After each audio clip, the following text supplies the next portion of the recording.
extended metaphor here, so for all of you college students, pay attention. There's a correlation between the way we treat money and the way we treat people. Cash, coin, bills, and bodies, all commodities meant to be traded in exchange for products, goods, and services. The denomination depends on our purpose, but a lot of us don't know what our purpose is, so all we do is consume. Rarely do we create. The result is that our wealth has become a loan with a really high interest rate, and somehow we've defaulted. We've been told that some of our payments arrived a little bit too late. And granted, we have our checks and balances, but let's be honest, none of our checkbooks are really balanced. We need to check our balance, check to determine what the status of our account is, because the last time I checked, we were deeply in the red, and we used to be in the black. Now, blood-covered brown men, hands up, holes in their backs. Racism is making a withdrawal, y'all. Depriving us of anything positive, choosing when to spend or to save black lives have become a government prerogative, and none of these statements makes any sense.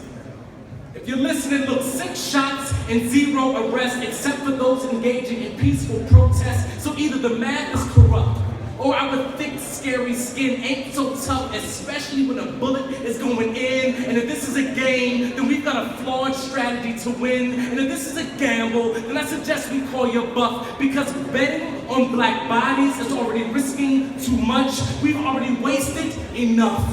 Y'all, we break, and for those in the back who can't hear me, you're listening, we break, but we're not even. Our chips are not stacked, nor are they increasing. We try to keep count of our kings, but they penalize us for cheating.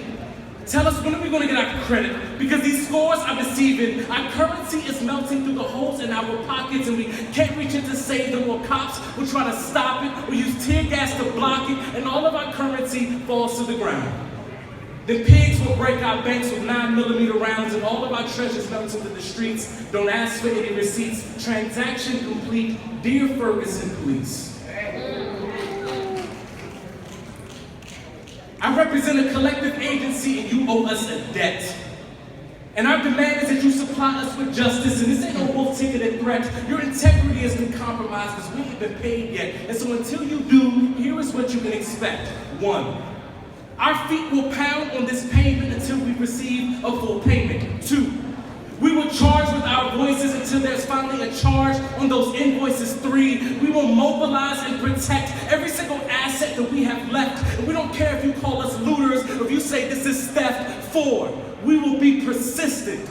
Y'all, apathy has no place in this movement. 5, we will publish our own narratives. We don't need Fox and CNN to do it. 6, we will express rage.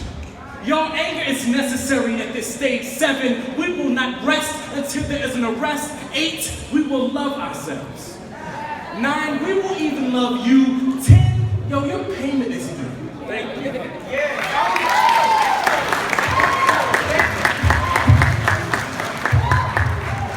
Shout out class of 2003, we owe but we look great. Last poem, this requires some audience participation. If you are able, I want you to take your hand, hold it in front of you like this.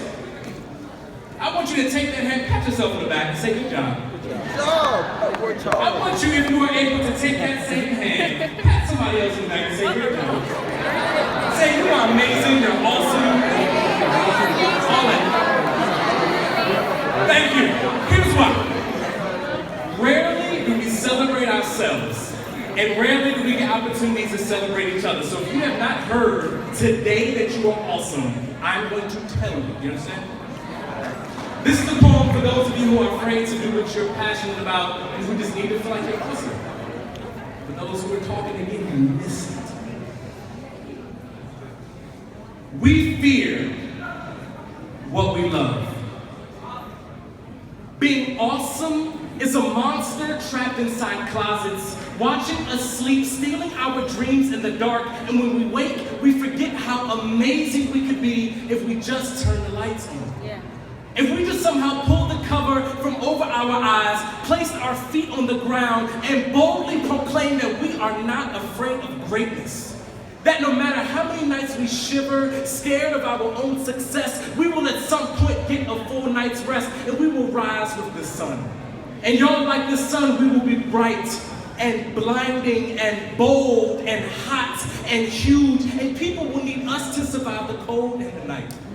And we will awaken y'all as warriors of weary, as soldiers of failure, as griots of fate, armed with weapons of mass construction. We will build ourselves a fortress of power, protecting ourselves from hating to be loved, and our capacity to be godlike, and our right to be present, and our calling to be parents to offsprings of our victories, and ancestors to heartbreak, and loneliness, and empty pockets, and rumbling bellies, and confusion, and altered reflections. And we will no longer hold our pillows too tight at night, wishing it would go on by, or a healthy diagnosis, or a phone call from daddy, or a note that says, I love you, from the person you actually want to love you. And we will awaken with muscles up on our shoulders that are strong enough to hold the world up when people need us to hold the world up, because they are tired of holding the world up. And we will tiptoe down hallways, making footprints feel like earthquakes. And we will awaken all those sleeping, all those afraid to be brilliant, all those afraid to be acknowledged, for daring to be different, for those who run